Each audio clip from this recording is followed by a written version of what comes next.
Let's talk about premise and aviation insurance for a minute. I think of premise as a definition and a coverage. From a definition standpoint, premise is where the airplane is.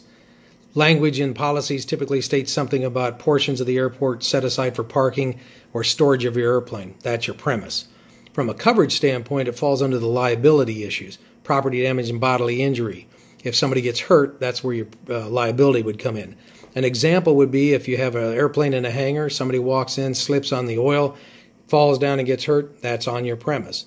If you tie your airplane down on the ramp or you take it to Sun and Fun or Air Venture and tie it out, somebody trips over the ropes, that's your premise. You'd have a bodily injury liability based on that premise. The premise goes with the airplane. And that's important to note because when you take your airplane, the premise in your hangar goes with it. So you want to look for a policy that has expanded coverage so you still have premise at your airport. If you leave and go somewhere, you want to have somebody protected if they fall down in your hangar, even though your airplane's not there. That's an important thing to note. Every company has different language. They have different definitions. Make sure you check and read your policy and make sure you look for the expanded coverages. If you ever have any questions, call me. My name's on the door.